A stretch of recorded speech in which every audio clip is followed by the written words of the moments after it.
I can make anybody sound good. Like, for real. That's what I did. That's how I used to make money in LA. I don't know where it came from. Maybe because I like to tell people what to do.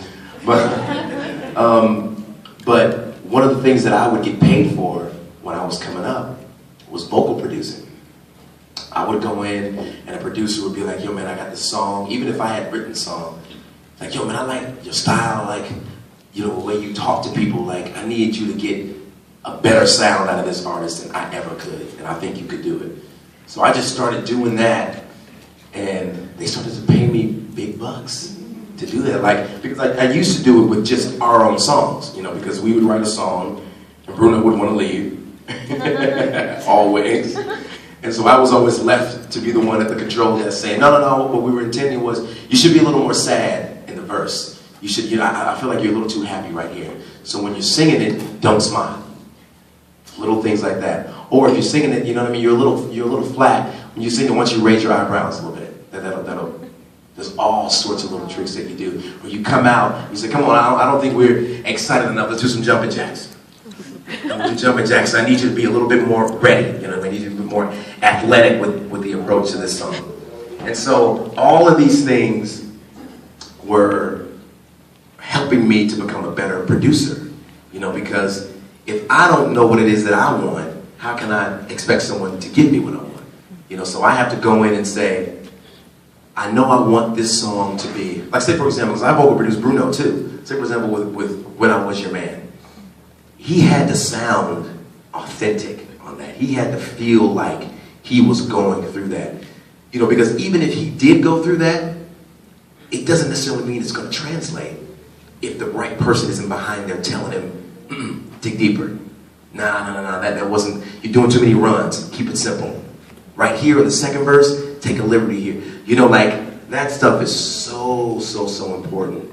So I think a way to sort of train yourself is listen to your favorite songs. Like, say, for example, The Greatest Love of All, Whitney Houston. Amazing song and amazing performance. Think about her migration from the beginning of the song all the way to the end. Her emotions change throughout the song, right? There's a climax, there's an ending, there's an intro. Think about that when you're writing your songs. You know, how do you want your words to be conveyed? You know, like say for example, you know, with Just the Way You Are. Her eyes, make the stars look like they're not shining. That had to feel almost like a lullaby to sort of have you come in and say, oh, okay, I get the vibe. We couldn't come out, her eyes, make the stars look like they're not shining. What are they doing to that song?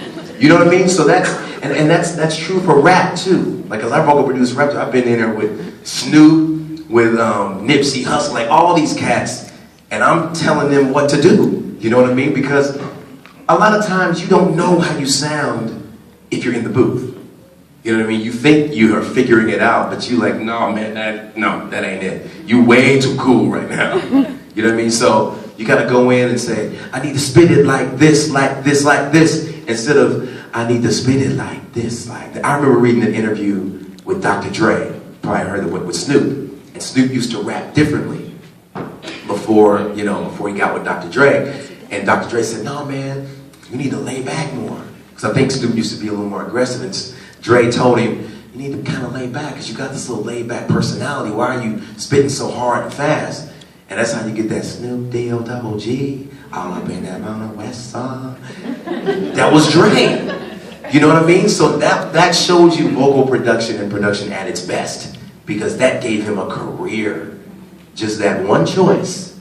So it's very, very important that you think about that when you're writing your songs or when you're rapping or when you're singing that, okay, I've got this love song or I've got this whatever song. Now I have to put myself in that position. Thank you.